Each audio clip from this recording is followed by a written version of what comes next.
¿Cómo les va? ¿Cómo andan? Otra edición más de este Aciertos y Errores, un Aciertos y Errores acá en pleno mayo ya y con muchas novedades que son de conocimiento público. Una semana bastante álgida porque pasó de todo.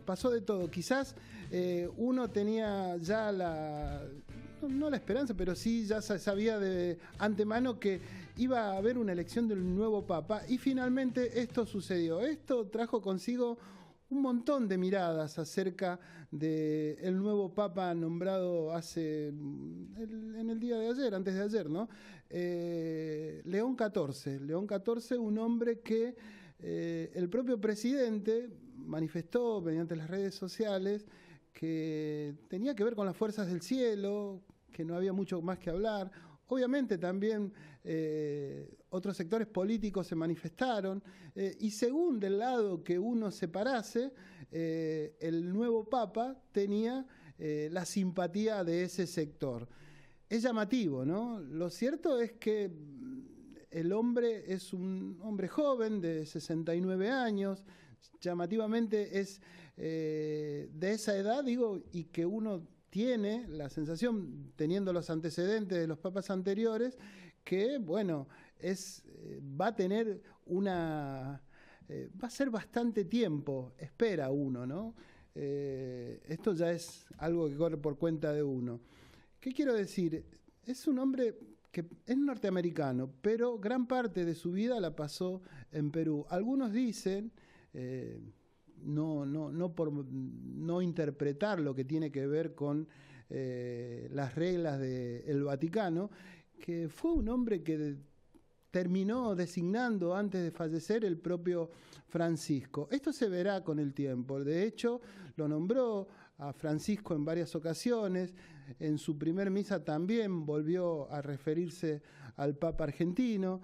Y bueno, esta es la dinámica que está sucediendo en función del nuevo Papa en el Vaticano. Algunos dicen que va a enfrentar a Trump. Vaya uno a saber, esto se verá con el tiempo, pero en lo que tiene que ver con lo más mundano, sin lugar a duda, la noticia de la semana tuvo que ver con la caída en el Congreso y más precisamente en el Senado, la no aprobación de esa ficha limpia que tanto venía hablándose en este último tiempo. Algunos manifiestan que tiene que ver con una injerencia del gobierno hacia esos dos senadores oriundos de Misiones, que del otrora hombre fuerte de esa provincia, estoy hablando de Rovira. Él manifestó también en los medios que había tenido un llamado del gobierno para que esos senadores votasen como tal. Desde el gobierno se desentienden, manifiestan y le echan la culpa a la gente de Juntos por el Cambio, del PRO, en función de que fueron a la votación sin tener control de si ganaban o no ganaban. Y se dio una fuerte disputa, ¿no? La propia Los Penato, que salió a manifestarse contraria al gobierno, muy eufórica, con una decisión firme ya. Obviamente tiene que ver con la elección del próximo domingo en Capital Federal, que también eso, uno, si empieza a analizarlo, tiene que ver con el desenlace final, ¿no es cierto? Es la elección del próximo domingo en Capital Federal y una ficha limpia aprobada le habría puesto un condimento de superioridad a la candidata del PRO, ¿no? Hoy Capital Federal está muy reñida entre Adorni y la propia Los Penato, no se sabe si primero, segundo o tercero, segundo y tercero. Algunos dicen que el propio Santoro es el que lidera las encuestas en ese lugar y se va a terminar definiendo y sabiendo la semana próxima. Ya falta poco tiempo, este fin de semana hay elecciones en algunas provincias de la República Argentina, en Jujuy, creo que en Resistencia también, y en definitiva ya va a haber, se empieza a ver un panorama de cómo va a quedar el panorama político a nivel nacional. Por lo pronto, en el día de hoy, nosotros vamos a hablar con un diputado nacional, estoy hablando de Daniel Arroyo, un hombre del peronismo, vamos a decirle, ¿no? Y también un hombre de Merlo, del conurbano. Este hombre fuerte de La Libertad Avanza, estoy hablando de Eduardo Varela, un referente fuerte, que está participando de muchas reuniones y de los locales que en el ámbito del conurbano Sebastián Pareja está llevando adelante con aperturas con vistas a las elecciones de la provincia de Buenos Aires. Tenemos la palabra de Sebastián Pareja, en un ratito la va a escuchar. Pero volviendo al principio y ya dando comienzo al programa del día de hoy, vamos a escuchar a la propia Los Penatos después de esa fallida, si se quiere, ficha limpia que no tuvo éxito. Escuchen a Los Penatos muy enojada con el gobierno nacional y en particular con Javier Milei. Afirmativos 36, negativos 35, abstenciones 0. Después de anoche, perdí toda la confianza que le tenía. Yo sé que tal vez esto no le importe nada, pero usted a mí me defraudó. O porque tiene un jefe de bloque al que se le escapan 2 aliados que le han votado todo al gobierno, todo, hasta los jueces de la Corte le votaron al gobierno, y justo los traicionan el día que tenían que votar una ley que llevaba su nombre. Y ese jefe de bloque no se enteró ni siquiera 10 minutos antes, para haber pedido un cuarto intermedio, para pasar la sesión para más adelante, avisándole al resto, para dejarla sin quórum. O por algo peor. Pero yo no voy a acusar sin pruebas. Porque no todos somos iguales en la política. Y además, porque yo tengo la certeza de que la verdad siempre sale a la luz. Y el precio de los apoyos parlamentarios se publican en el boletín oficial. Ojalá sea sola mala praxis de Atauche, porque los ciudadanos no comemos vidrio. Y porque, como le dije, la verdad siempre sale a la luz. Pero aunque los corruptos sean mucho más poderosos que los ciudadanos, o parezca que son más poderosos que los ciudadanos, nosotros tenemos la certeza que no es así. Ficha limpia va a salir más tarde o más temprano, porque la fuerza de los ciudadanos va a vencer a la corrupción y a la impunidad en la Argentina. Escuchábamos a Los Penatos ahí, sin lugar a dudas, muy enojada. De todas maneras, hay que decir algo con esto de la famosa ficha limpia, ¿no? Me parece que nació mal, de todas maneras, ¿no? Esto, porque a mí me llama, más allá de la impronta que tiene Los Penatos, ahora vamos a hablar con Daniel Arroyo, que también es diputado y ha compartido ese lugar. Me parece que tiene que ver con la corrupción esto, ¿no?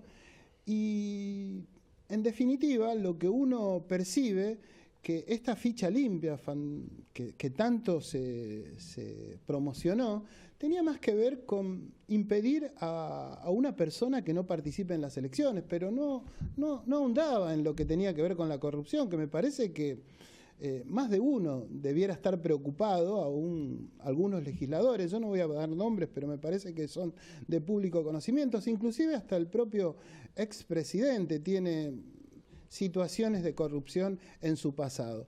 Pero bueno, nada, antes que nada, Daniel, gracias por venir a charlar un ratito con nosotros. Un gustazo, en serio. A ver, contame un poco, ¿qué te deja a vos esto que sucedió en el Congreso y que tan a mal traer tiene a la dirigencia política todas estas situaciones que parece se vienen repitiendo de un tiempo a esta parte, ¿no? Yo primero creo que está rota la relación de la sociedad con la política. Rota es rota. La sociedad no le cree nada a la política. Siente que la política no vive la vida cotidiana, de ir al almacén, al supermercado, yo vivo así, por eso lo tengo claro, y que discute temas que no tienen que ver. Esto de ficha limpia, el que teníamos 2 senadores que iban a votar de una manera y votaban de otra, aumenta esa distancia claramente. Acá hay un problema serio. Cada día nos vamos desenganchando más, la política se va desenganchando más de la sociedad. Y la más sociedad... cuando esos dos habían acompañado todas estas... Había en diputados ese bloque había acompañado, y aparte hay que tener yo tengo una práctica, y es ante cada votación, lo primero cuando se está discutiendo un tema, anuncio cómo voy a votar. No puede ser que alguien hasta último momento no sepa cómo va a votar. Ahora viene para nosotros el tema de baja de imputabilidad. Yo tengo claro que voy a votar en contra, y explico por qué voy a votar en contra, pero ya lo digo con claridad, no es que estoy ese día viendo que voto o no voto. Es fuerte lo que ha pasado en el Senado, objetivamente. El tema ficha limpia, yo creo que hay que revisarlo bien. Al gobierno nunca le interesó el tema ficha limpia. Bueno, eso me parece que hay una dosis de hipocresía en toda esta situación. De hecho, en la Cámara de Diputados tuvieron 3 sesiones. Tuvieron una primera sesión que estuvieron a un diputado de tener quórum, convocaron la semana siguiente y tuvieron menos presencia. Y fue esa vez que gran parte de los diputados del oficialismo dijeron que no podía, que les dolía la panza, que tenían dificultades. Después el gobierno, presionado por la sociedad, convocó a extraordinaria, se votó en la Cámara de Diputados y está claro que acá le sacó el cuerpo. Lo que sí hay que tener una política clara en contra de la corrupción y una política clara para definir... Claro, porque a mí me parece que es un poco eso, ¿no? Porque ¿a quién, a qué ciudadano, a qué persona, inclusive a qué político de buena talla, digamos, no le interesa que no haya corrupción, digamos, supuesto, ¿no? Que quede claro y que uno pueda mostrar y que pueda mostrar una trayectoria. Yo creo mucho en el tema de la trayectoria. Lo único que lo salva a una persona, sea alguien que está en la política como yo, un carpintero, un gasista, un plomero o un docente, es decir, miren, yo en todos estos años hice esto, hice este camino, fui por acá, podré haber cometido errores o no, pero fui coherente. Es eso. Yo estoy muy preocupado. Mi opinión es que está rota la relación de la sociedad con la política, rota la relación de la sociedad con los sindicatos, rota la relación de la sociedad con los movimientos sociales, que lo único que está en pie es la escuela. El único lugar que está quedando en pie es la escuela. ¿Esa rotura que vos manifestás en todos los ámbitos no es peligrosa? Sí, pero por eso la reconstrucción tiene que hacerlo la dirigencia. Acá hay un problema importante, estamos ante un problema serio, de verdad. De verdad tenemos... La sociedad, están pasando 3 cosas, yo creo. Una es que hay un fenómeno de implosión social, de mucha gente que revienta para adentro. No hay explosión, hay reclamo, pero no hay una gran protesta. Pero siempre hay mucha gente que no alcanza, que no llega, que revienta para adentro, que está complicada. Eso se traduce en violencia. Yo estoy sacado, mal, me rozo con alguien en la calle y a los 2 minutos estamos a los golpes, a los tiros. Segundo, el problema de endeudamiento de las familias. Como uno paga mucho de luz, gas, agua, alimento, transporte, no llega, se endeuda. Paga el mínimo en tarjeta, va a la financiera de esquina, toma crédito al 500% de interés anual. Y lo tercero que me parece que está pasando es que la sociedad gira en el vacío. Llegó a la conclusión de que el Estado no está. Los que están en el comedor no están esperando nada del Estado. La pyme sabe que tiene que arreglarse sola. Está bien, pero eso es un poco el mensaje que baja desde el gobierno. Absolutamente. Digamos. O sea, absolutamente.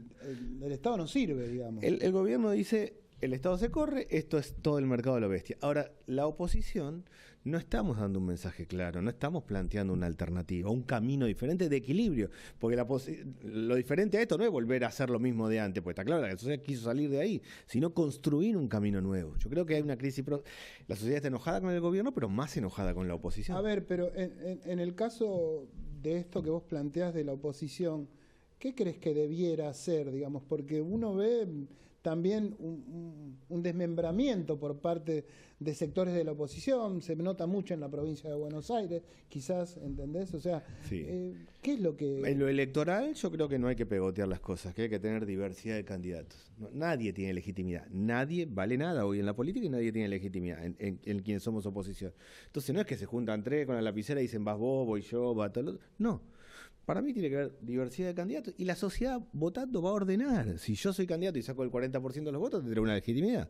Si saco el 1% de votos, tendré otra, pero no porque me parece a mí. La sociedad te puso en un lugar. Bueno, pero para eso vos antes tenías la herramienta de la PASO, digamos. Sí. Hoy ya no la tenés, digamos. O sea, ¿cómo lo resolvés? Para mí, mediante interna, digamos, no sé. No interna, sino diversos candidatos. Yo creo que hay que entender que la crisis es profunda, que la sociedad está 3 pasos adelante de la política, está rota la relación de la sociedad con la política, y que la forma de reconstruir es decir, bueno, vamos a ver qué es lo que pasa, qué dice la sociedad. Todos quienes quieran ser candidatos tienen que ser, con distintos espacios políticos, es decir, no hay posibilidad hoy de ir a una PASO, y que la sociedad votando lo ordene. Para mí eso es más sano que tratar de pegotear y hacer como que uno tiene una representación que no la tiene. Bueno, eso es lo que le está pasando a ustedes ahora, digamos, ¿o no? Digamos, porque si uno analiza y si es pragmático, el único que tiene cierta representación es el gobernador, digamos, entre comillas, digamos, ¿no? También es cierto que hay otros candidatos, pero la disputa hoy se da, o al menos de lo que uno interpreta y entiende, es que el gobernador está diciendo yo soy el único que tengo de esto y no quiero repartir en partes iguales con los otros dos sectores, digamos, claro, por decirlo de alguna forma. Eso sí, claramente es una pelea de lapicera. Porque entre Kicillof y Cristina no hay ningún problema conceptual. No es que uno quiera ir al Fondo Monetario y otro no, o que uno quiere privatizar y otro quiere estatizar. Son lo mismo conceptualmente. Eso es lo que desengancha más. Bueno, eso desengancha de la gente, digamos. Bueno, pero es que acá el tema es cómo reconstruimos el vínculo de la sociedad Claro, con la gente. bueno, pero no pareciera que... O sea, Para mí, prioriza la lapicera en este caso. Por eso yo creo que hay una manera de resolverlo, que es... tengamos muchos candidatos y que la sociedad vote y veamos y reordenemos. Y si tal realmente tiene legitimidad, tiene legitimidad. Y si este candidato o esta candidata tiene legitimidad, bien. Y si no lo tiene, no lo tiene. Hay que entender que la sociedad estuvo dispuesta a votar a alguien que no quedaba claro a dónde iba ni qué era, con tal de no salir como estaba, con tal de no votar al peronismo. Hay que tomar nota de eso. Bueno, está bien. A ver, convengamos que lo que viene, porque estamos hablando en términos de una elección más pareciera para elegir cargos ejecutivos que otra cosa. Y en realidad, esta es una elección legislativa, digamos, ¿no? Sí. O sea, y uno lo que interpreta es que el rol de esos legisladores, ya sea en la Cámara de la Provincia de Buenos Aires, en el Congreso, en los consejos deliberantes, esos legisladores pareciera que se votan por un espacio y después terminan haciendo cualquier otra cosa, digamos, y ahí hay un problema. Hay un problema y por eso dos cosas. Yo soy un diputado que entiende, yo estoy en las comisiones de trabajo, de educación, de discapacidad, de pyme, de producción, me meto en los temas que son, a mi modo de ver, los centrales. Y mis proyectos son cómo reformar la escuela secundaria, cómo crear 400 mercados centrales para el productor le venda directo al consumidor y bajar el precio de los alimentos, emergencia en discapacidad, atención del problema de las adicciones, es entrar al problema de la vida cotidiana. A mi modo de ver hay un espacio que la política no está aplicando, que es hablarle a la vida cotidiana. Y cada uno hacer lo que tengo que hacer. Yo como diputado tengo que hacer eso. Leyes, tengo que hacerla de la mejor manera, más razonable, y una campaña y decir, bueno, es esto. Y el que quiera ser candidato... Pero cuando te aprueban una ley base, digamos, en donde le permiten a un gobierno hacer... ¿Cuál es el rol de esos legisladores? No lo es, y de hecho por eso es parte del problema. La ley base original tenía 784 artículos, que era casi un sacarse las ganas, porque mezclaba qué pasaba con las tasas de interés de la tarjeta de crédito, desregulaba el sistema de las prepagas, te permitía ser sociedad anónima del club deportivo, te contaba cómo se elegían los diputados, era como una mezcla de todo, terminó siendo una ley base más acotada. Mi impresión es que mi opinión es que la sociedad está 3 pasos adelante de la política, y la sociedad es bien interesante en la Argentina, la política no, la sociedad sí, y la sociedad salió del laberinto, había un problema, no se podía resolver, teníamos problemas hace mucho tiempo, trajo a alguien y decía, vos venir y rompe todo. Cuando empezó a romper el sistema educativo, y ese es el mandato que le dio a Milei, la misma sociedad le dijo, no, pará, no, deja que mis hijos estudien, esto no me lo rompas. Bueno, pero eso lo vas a comprobar con las elecciones, sí, porque si en el mientras tanto esos sectores te siguen diciendo, bueno, no... Ahora vamos a hablar con Varela también. Pero por eso vale la pena ser claros en el proceso electoral. Yo creo que... Entonces, con esta mirada, ¿vos crees que el proceso electoral no le va a ser favorable al gobierno? No, yo creo que el proceso electoral se va a fragmentar. Y que en esa fragmentación puede ser que al gobierno le vaya bien, pero que en esa fragmentación se va a reconstruir la relación entre la política y la sociedad. Y para mí es ese lo primero que hay que ganar. No es ganarle o no ganarle al gobierno, es decir, bueno, ¿quiénes son los que tienen representación acá? ¿Quiénes son los de verdad que representan hacer política es hablarle a alguien y representar a alguien. Bueno, nadie, me incluyo claramente, ¿no? Nadie representamos a nada. Bueno, veamos en un proceso electoral qué chances hay. Hay que entender que acá hay un cambio profundo, estructural. La sociedad cambió de verdad, cambió estructuralmente. En el proceso electoral de la PASO para presidente, quien no votó al peronismo, en una familia que no se votó al peronismo, el hijo votó a Milei, quería un cambio fuerte, quería dar vuelta a todo. La madre votó a Larreta, dice, hagamos un cambio pero con ciertos cuidados. El padre votó a Bullrich, vamos a una cosa un poquito más dura en seguridad. Eso, en vez de girar para el centro, que hubiera sido lo lógico, giró para el extremo. Y te llevó todo el extremo. Normalmente eso hubiera girado al centro. Y bueno, esa es la realidad. Bueno, algunas encuestas manifiestan que el voto masculino se mantiene casi de la misma manera o con pocas modificaciones. Quizás en esas mismas encuestas manifestaban que el voto femenino quizás es un poco el que varía. Porque yo creo que tiene un tema clave el voto femenino, que es el cuidado del hogar. Decir, bueno, che, no nos alcanza, no entra, ojo, no llegamos, la estamos remando, nos estamos endeudando. Fíjate esto, es el que ve, vino la luz, vino el gas. Para mí está cambiando el humor social. A una parte muy importante de la gente quiere que al gobierno le vaya bien, pero porque es una sociedad sana. Si quiere que a sus hijos le vaya bien, que su familia funcione, que tenga laburo, entonces yo quiero que las cosas vayan bien. Esa gran parte de la gente que quiere que al gobierno le vaya bien, hasta hace poco tiempo decía, este es el camino, hay que ir por acá. Hoy está dudando del camino. No es que está mirando a la oposición, está Bueno, dudando del camino. ahí entra a jugar otra cuestión, digamos. Hoy el tema de los salarios es fundamental, digamos. El tema de los salarios... Bueno, una cosa hoy tenés una gran cantidad de trabajadores pobres, digamos, cosa que no era lo habitual. Vos digamos. tenés, acaban de aumentar el salario mínimo, lo aumentaron 5.000 pesos, para dar una idea. 12.000 en los 2 meses. Claro, el primer mes aumenta 5.000 pesos.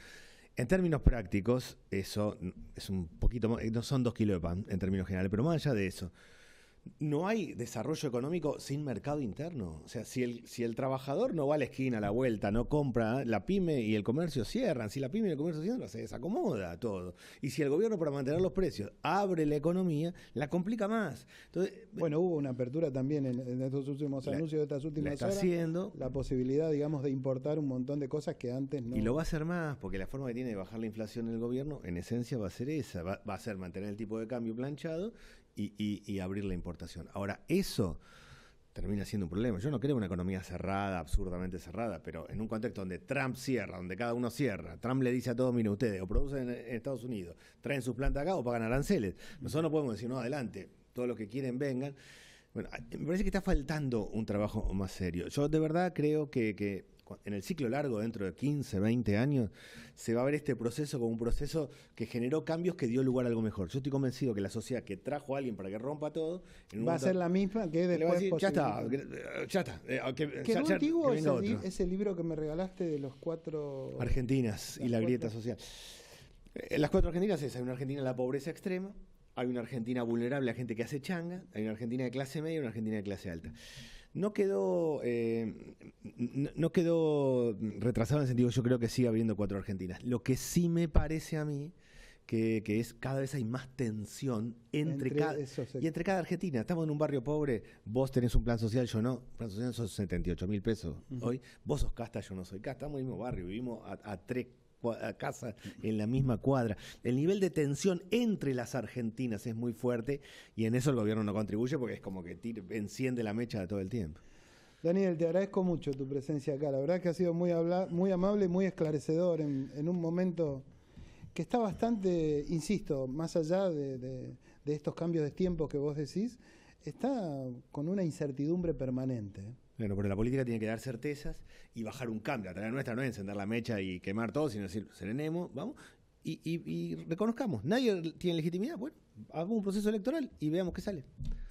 Y el peronismo tiene gran responsabilidad en todo eso. Absolutamente. Gracias. Gracias, de verdad. Daniel Arroyo, diputado nacional de Patria, ¿no es cierto? No por la patria, ¿no? Pero es peronista. Tras la pausa seguimos con este aciertos y errores del día de hoy.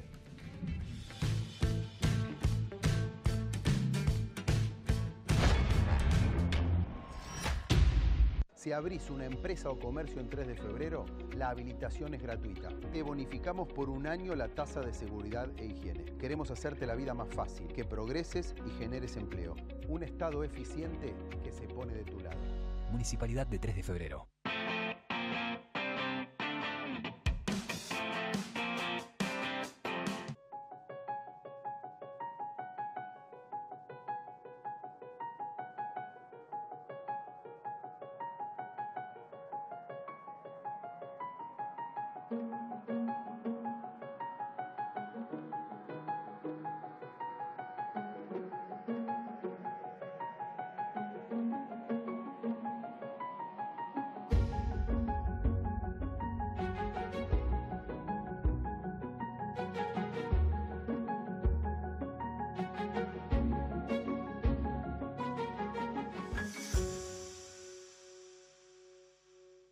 Cámara de Diputados de la Provincia de Buenos Aires. Seguinos en nuestras redes sociales y entérate de nuestras actividades. Encontranos en X como @HCDiputados, en Instagram, Facebook, YouTube y TikTok como Diputados BA. También podés visitar nuestra página web y suscribirte a nuestros canales de difusión en WhatsApp y Telegram. Hasta 100% de ahorro, una oportunidad única. Del 1 de marzo al 31 de mayo tenés hasta 100% de descuento en los intereses de pagos al contado y hasta 50% en 6 cuotas mensuales. Plan de regularización de tasas municipales. Beneficios y oportunidades únicas para ponerte al día con tus tasas ALSMI, automotor o comerciales. Más info en sanmartin.gov.ar.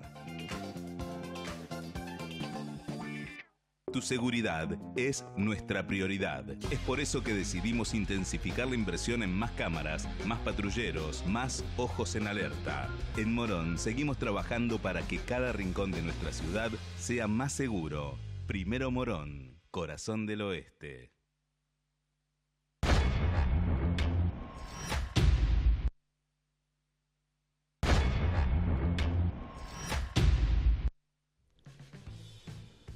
Nos dejó pensando Daniel Arroyo tras su incursión acá en el programa, porque dijo un montón de cuestiones que uno ve de manera cotidiana, ¿no? Esa grieta que existe de la sociedad con la política, en definitiva, ¿no?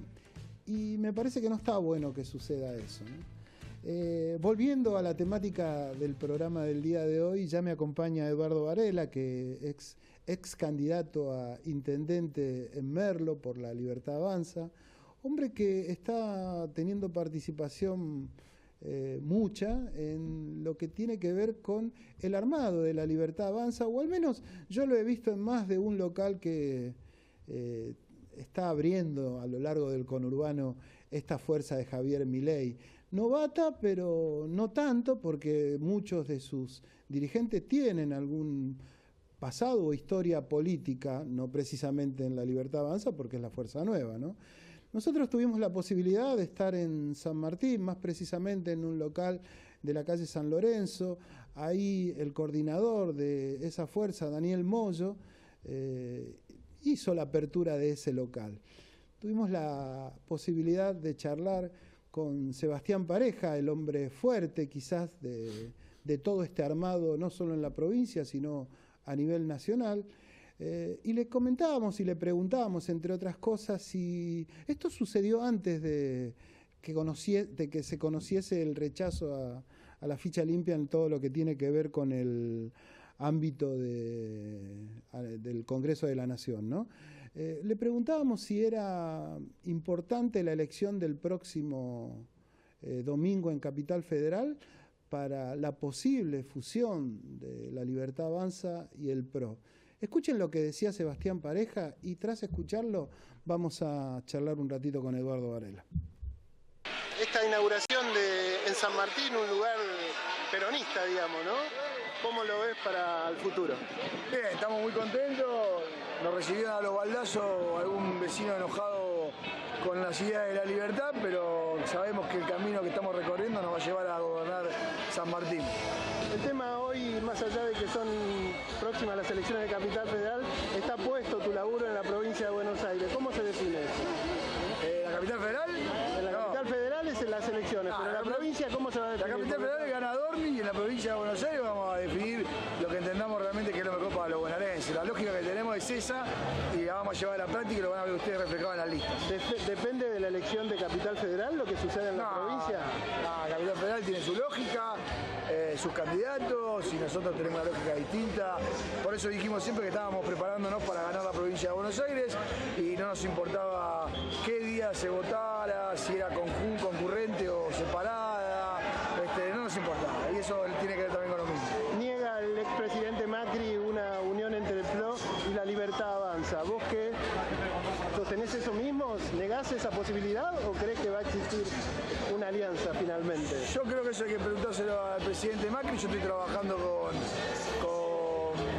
con los distintos actores de distintas fuerzas políticas para llevar adelante un proceso de cambio, un proceso revolucionario, y la única revolución posible no es con acuerdos entre partidos donde nos dividamos porcentajes, somos personas, somos dirigentes, con lo cual esa es la idea. ¿Esas personas son Ritondo y Santilli?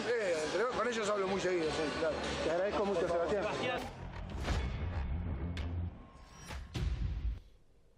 Hablo muy seguido, decía Sebastián Pareja, con Ritondo y con Santilli, hombres que están en discusión dentro de lo que tiene que ver con el PRO por su actitud en función de la supuesta relación a futuro con formación de una sola fuerza. Yo insisto, va a depender mucho de lo que suceda en Capital Federal.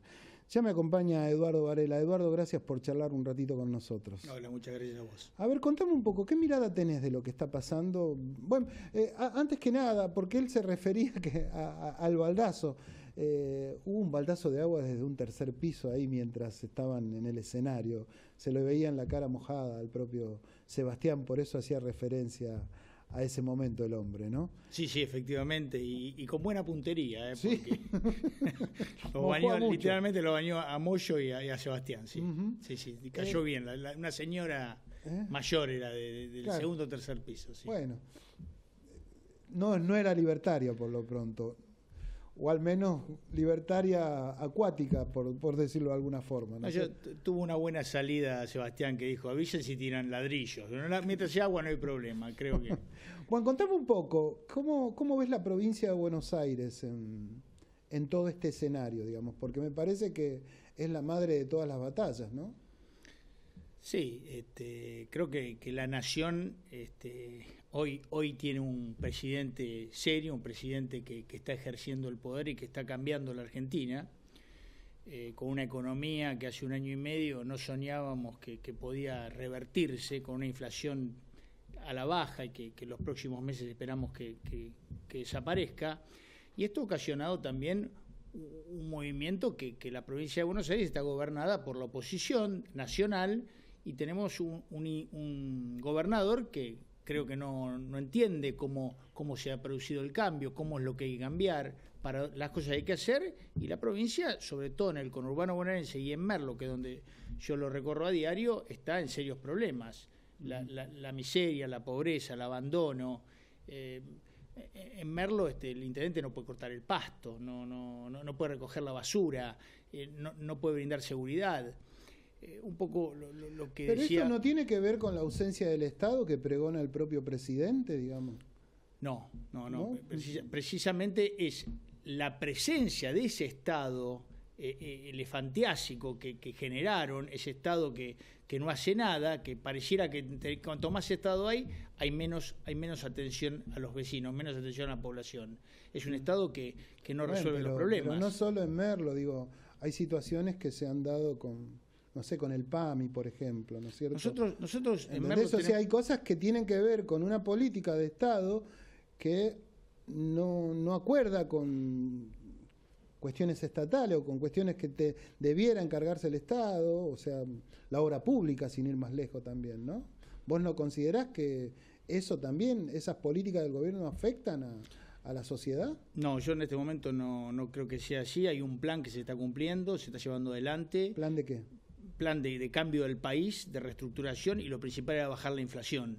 El primer trabajo que teníamos, porque no se podía producir ya con los costos.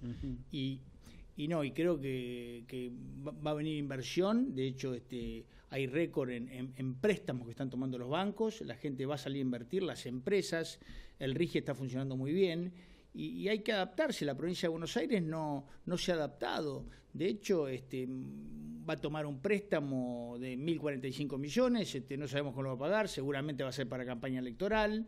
Bueno, el gobierno también tomó un préstamo con el FMI, digamos. Sí, pero no sabemos cómo lo va a pagar tampoco, digamos. Digo, ¿no es cierto? Sí, pero el gobierno está trabajando seriamente. Hoy la Argentina es otra, afuera, adentro, y hay ganas y hay esperanza. Uno recorre la calle y se nota que la esperanza está en el comerciante, está en el vecino. Y bueno, yo hablo de mi Merlo, ¿no? La gente está agotada, está podrida, está enojada por la falta de servicios que presta una intendencia, ¿no? Desde hace 40 años, más de 40 años, que gobierna el peronismo en Merlo, y eso queremos venir a revertirlo. A ver, recién lo escuchabas vos a Daniel, en donde manifestaba Arroyo esta disociedad que se dio entre la gente y la dirigencia política.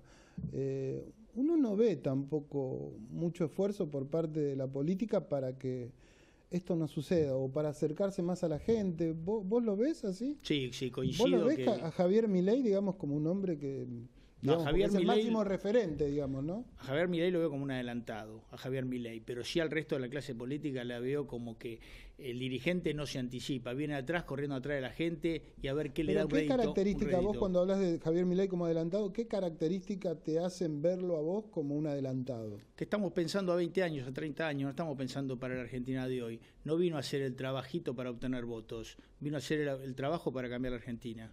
Sí, lo veo como un hombre que entendió la política, entendió la realidad argentina y que ahí viene a hacer el trabajo sucio que no quisieron hacer los demás y ese trabajo va a llevar 20 años a llevar a Argentina al lugar que merece estar. Sí, él había dicho en su él no mintió. 45 años, dijo. Entre 20 y 30 años, pero...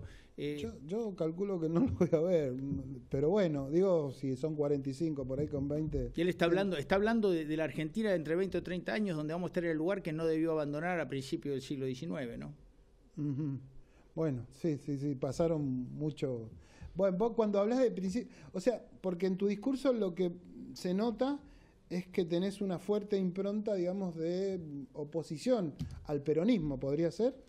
Yo tengo una impronta de oposición al socialismo, al populismo, no al peronismo. Creo que hay dirigentes que se han aprovechado del peronismo para provecho propio, valga la redundancia. Entonces, sí, contra eso sí tengo una oposición total contra aquellos que se han enriquecido con los cargos. Sí. A ver, ¿se podría hacer un ejercicio en función de ver cómo el ciudadano común puede interpretar una mejora, o al menos cómo puede verse esa... Digo, porque vos lo que decís es una cosa a futuro, a 20 años, pero en el corto plazo, porque tampoco le sirve al gobierno, digamos, esta mirada a 20 años y perder una elección el año que viene, por ejemplo, no queda todo en la nada, en definitiva. Sí, pero es lo que nos propone Milei, no me importa perder una elección, vengo a cambiar el país.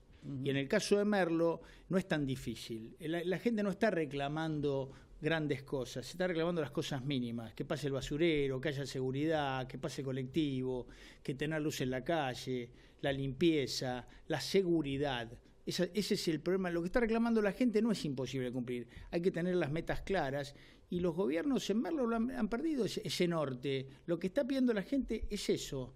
Después la gente, dejémosla que se va a ir armando y va a ir creciendo sola, pero démosle la libertad económica que permita. ¿Por qué crees que en lugares como... Bueno, Merlo es un caso extraño, digamos, ¿no? Porque esto que ya lo hemos hablado en otro momento también de la situación poco saludable que tiene ese distrito y sin embargo vuelve a ganar el peronismo, por decirlo, ¿no? Con una impronta fuerte también, ¿no? O sea, ¿por qué crees que se da eso, digamos? ¿Que la gente no lo entiende? O digo, porque no solo la libertad avanza, sino el PRO en su momento también, ¿no? Sí. Le cuesta, digamos. Yo creo que hace muchos años que no hay una oposición fuerte en Merlo con ideas claras de qué es lo que quiere hacer. Y eso es aprovechado por el populismo, por la caja de los intendentes, para llevar a la gente a votar, para regalarle cosas. Bueno, esto es la realidad del conurbano bonaerense, ¿no? Y en Merlo ha sido exacerbado por el partido gobernante. Uh-huh. ¿Qué crees que hay que cambiar en Merlo? Más allá del sistema. El sistema hay que cambiar por un sistema sano, transparente, que la gente sepa lo que se está haciendo y darle servicios. Esos servicios yo que hablaba, no me parece que tengamos que hablar grandes cosas, terribles cosas, porque lo grande es la vida diaria de la gente. Uh-huh. Hoy, insisto, el Merlo es un basural a cielo abierto, es tierra de nadie. Estas son las expresiones que uno recoge en las caminatas que hace por la calle.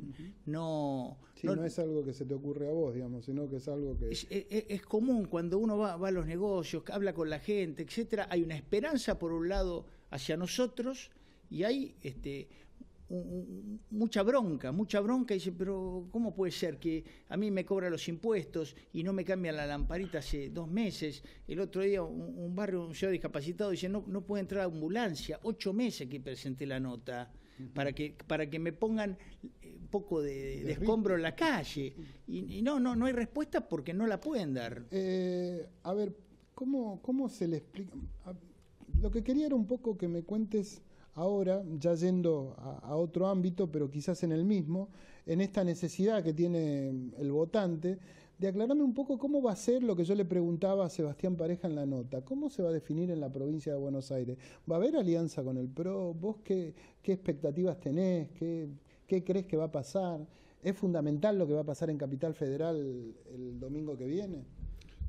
Yo creo que primero que va a ganar Adorni, pues es un excelente candidato.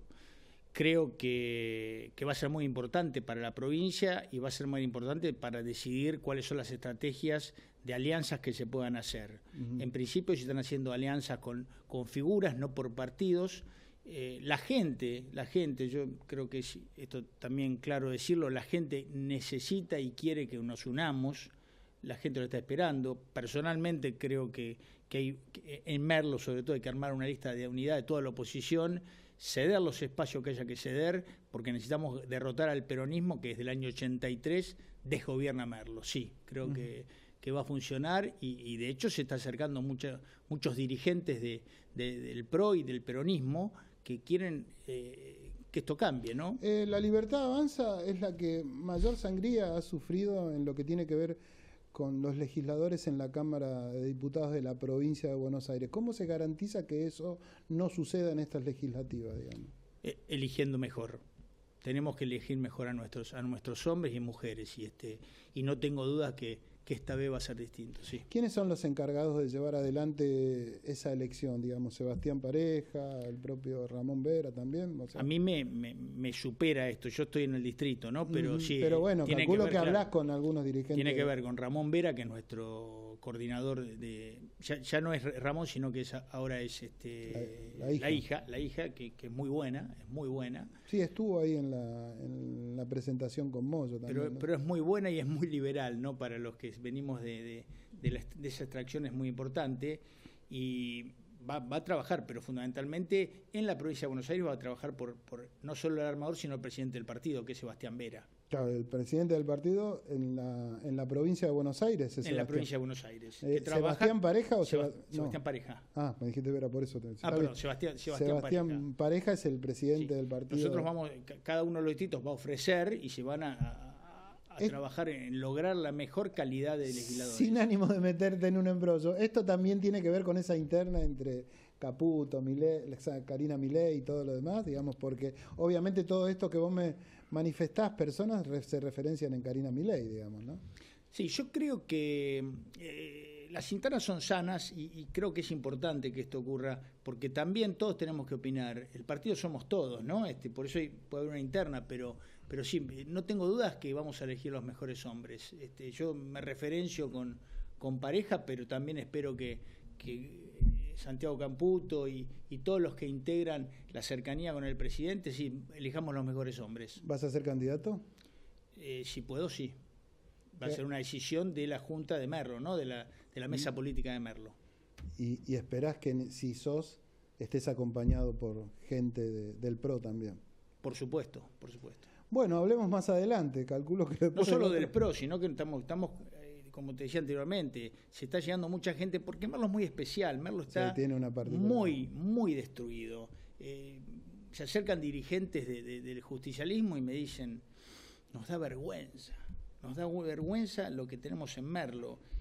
Obviamente uno no puede dar nombres, pero muy importantes. Pero no son del intendente, digamos. Después me lo contás. Te agradezco mucho tu presencia acá en Aciertos y Errores. Muchas gracias y bueno, estamos hablando seguramente más con la proximidad de la elección. Gracias. Vamos a una pausa y nos metemos de lleno en el último bloque de este Aciertos y Errores del día de hoy.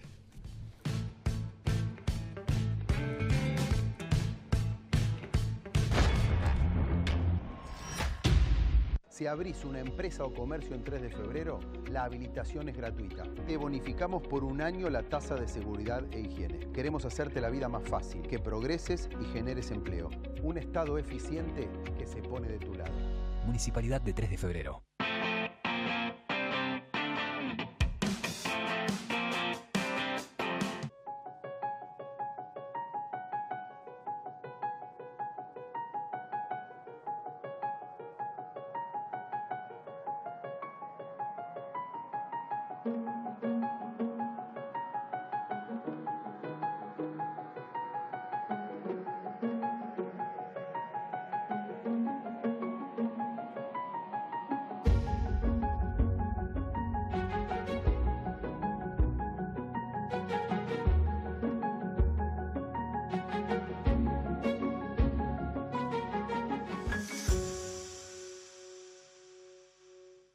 Cámara de Diputados de la Provincia de Buenos Aires. Seguinos en nuestras redes sociales y entérate de nuestras actividades. Encontranos en X como @HCDiputados, en Instagram, Facebook, YouTube y TikTok como Diputados BA. También podés visitar nuestra página web y suscribirte a nuestros canales de difusión en WhatsApp y Telegram. Hasta 100% de ahorro, una oportunidad única. Del 1 de marzo al 31 de mayo tenés hasta 100% de descuento en los intereses de pagos al contado y hasta 50% en 6 cuotas mensuales. Plan de regularización de tasas municipales. Beneficios y oportunidades únicas para ponerte al día con tus tasas ALSMI, automotor o comerciales. Más info en sanmartin.gov.ar. Tu seguridad es nuestra prioridad. Es por eso que decidimos intensificar la inversión en más cámaras, más patrulleros, más ojos en alerta. En Morón seguimos trabajando para que cada rincón de nuestra ciudad sea más seguro. Primero Morón, corazón del oeste.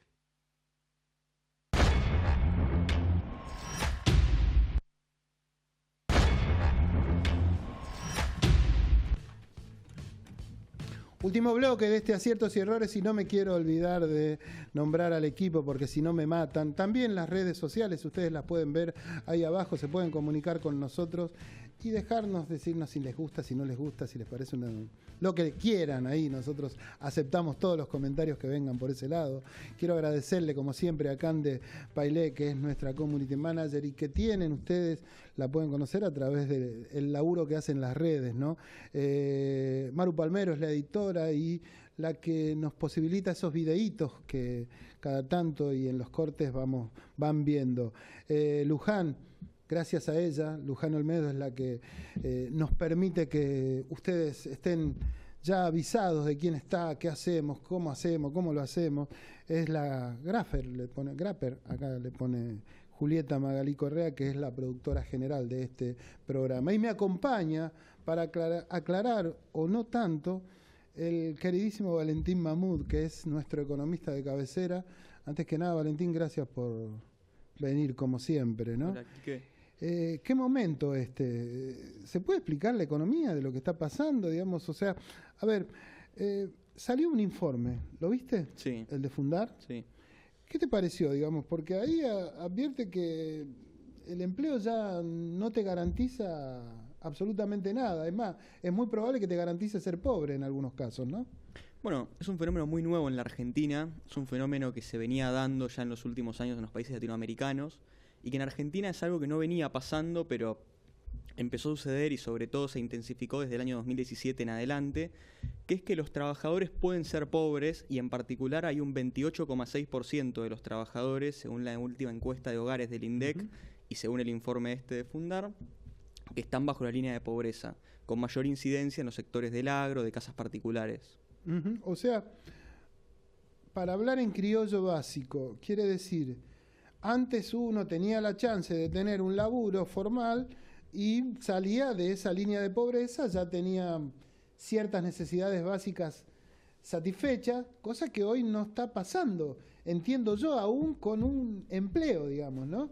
No, e incluso sectores que tienen un salario medio más alto tienen niveles de pobreza altos también. Por ejemplo, el sector industrial tiene un nivel de pobreza que está por arriba de la media del resto de los sectores, aunque el salario también esté por arriba, posiblemente por la composición de los hogares del sector industrial, que tiende a ser más numerosa.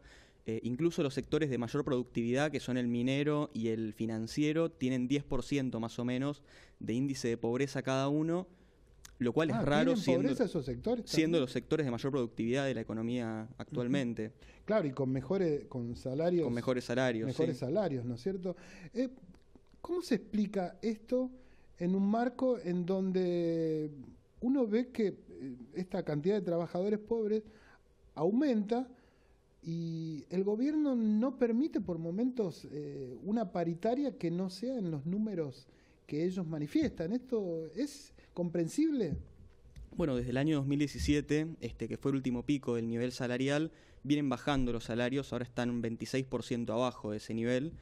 El gobierno durante el año 2024 tuvo algún tipo de laxitud contra la posibilidad de recomponer salarios. Desde fines de 2024 en adelante volvieron a ponerse más rígidos, aparentemente en el marco del control de la inflación, porque si los trabajadores reciben sueldos más altos, podrían consumir con esos sueldos y terminar incrementando los precios y consecuentemente la inflación. Entonces el gobierno lo tomó como parte de su política de desinflación, el freno de paritarias, pero bueno, con este efecto, que es que el salario real viene deteriorándose y en particular desde 2024 no está creciendo y con una inflación que todavía sigue siendo positiva.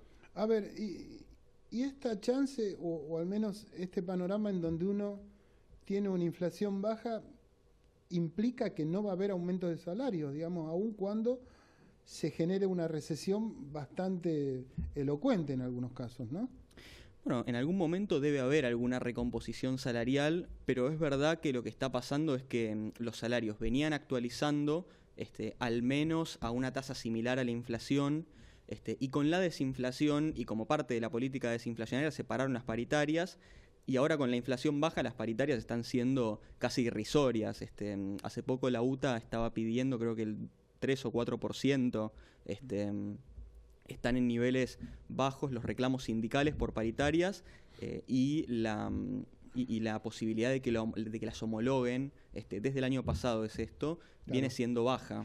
Claro, ahora lo que hay que decir es que la idea de pelear paritarias de manera porcentual cada vez parece ser más alejada, ¿no?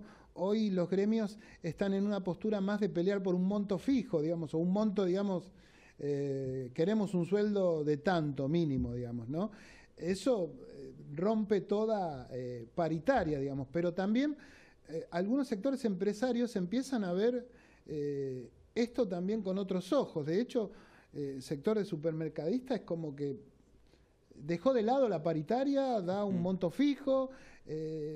Pareciera que la idea oficial de las paritarias no va a ser tenido en cuenta por algunos sectores, en principio, ¿no? Esto que te manifestaba de los supermercados es un hecho que se dio hace pocas horas, ¿no?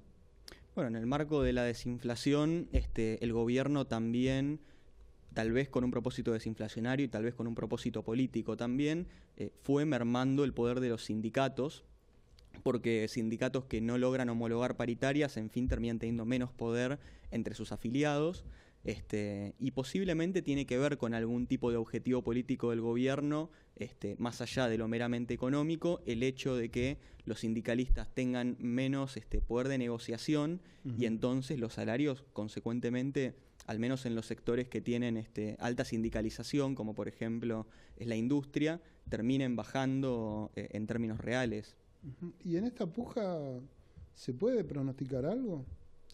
La verdad es que uno tendría que hacer futurología para poder decir algo, pero en un contexto en el que la economía empiece a crecer, eventualmente debería haber una recuperación salarial. Lo que pasa es que en el corto plazo no se está viendo un impacto positivo de la recuperación económica que en los datos parece haber sobre el ingreso y sobre todo sobre el ingreso de sectores medios. Porque ¿hay datos de crecimiento, concretos?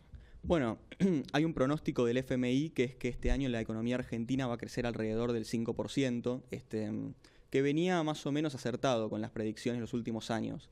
En los sectores bajos también hay incidencia de esto, y sobre todo sigue teniendo mucho poder las asignaciones universales por hijo, como planes sociales y otro tipo de ayudas sociales. El econometrista Martín Rosada, de la Universidad Torcuato Di Tella, habló al respecto de esto y dijo que más o menos el nivel de pobreza, que está en 38,1%, estaría en 39,6% si no fuera por las ayudas sociales. O sea que los sectores pobres también... Por la intervención del Estado vendría a ser. Sí, claro. Están siendo beneficiados por la presencia de las ayudas sociales, pero estarían en un nivel de pobreza aún mayor si no fuera por ello. ¿Con este escenario vos aconsejás sacar los dólares del colchón? ¿Los dólares del colchón? Como pide el ministro, el presidente y todo lo demás. Bueno, es un poco a lo que quiere apuntar el gobierno. Hace poco Cristalina Georgieva dijo que los argentinos tienen que empezar a usar esos dólares para consumir. Yo no lo haría, pero lo que pasa es que en un contexto que apremia, al final es a lo que se termina forzando a los trabajadores y en particular a la clase media argentina, que es la que tiene esos dólares y que eventualmente, ante una disminución de sus ingresos, termina usándolos para consumir. De todas maneras ya los venía utilizando, ¿no? En la compra de un auto, en un departamento, en la otra parte, digamos, o sea, los usa. No de manera, no con la factura como quiere Caputo, digamos, pero los usa. Claro, para consumo durable ya se venían usando esos dólares, cada vez para menos durable, o sea, ya no era para un departamento, capaz era para un auto, o para algo, o para una heladera, o para un electrodoméstico, pero la idea de lo que dijo Cristalina Georgieva va más por el lado del consumo, de dolarizar la economía endógenamente, digamos, o sea, que haya más dólares en la economía mediante estos dólares que la gente se guardó como ahorros y que los tendría que usar para consumir en este contexto. ¿Es real que hay más dólares que peso? ¿Cómo es eso que se habla? ¿Es así, digamos? O sea, o que el peso es más fuerte que el dólar, digamos, ¿cómo se...? No hay más dólares que pesos, pero sí hubo un fortalecimiento del peso respecto al dólar en el último año y medio, cuando pasó el paralelo de 1.300 hasta en abril o marzo del año 2024 hasta los 1.110 o 20 que está ahora. Hubo un fortalecimiento del peso contra el dólar y más en un contexto inflacionario, o sea, la economía argentina no solo se fortaleció monetariamente, sino que además se encareció en dólares. Pero... Sí, pero la contracara de eso es que por ahí te sale más caro veranear o sea, tomarte vacaciones en la Argentina que tomarte vacaciones en Miami, ¿no es cierto? Sí, y hay que ver cuál es el impacto a largo plazo de eso, si fue algo del año pasado o si a largo plazo se va a terminar estableciendo este tipo de cambio como una relación usual y finalmente termine siendo efectivamente más barato vacacionar en Brasil, por ejemplo, que en la costa argentina. Es el gran interrogante, ¿valen? Gracias, como siempre, pero sigo buscando a la persona que me diga que hay que sacar los dólares del colchón. Vos sos otro de esos que dicen que no. Gracias. Nos vemos la semana que viene. Nos vemos, Quique. Dale. Nosotros nos vamos, no sin antes agradecerle por estar del otro lado, agradecer al cuerpo técnico de este programa también que pertenece al canal y que también nos hace todas las semanas. Nos vemos la semana que viene con más aciertos y errores. Han sido muy amables por estar del otro lado.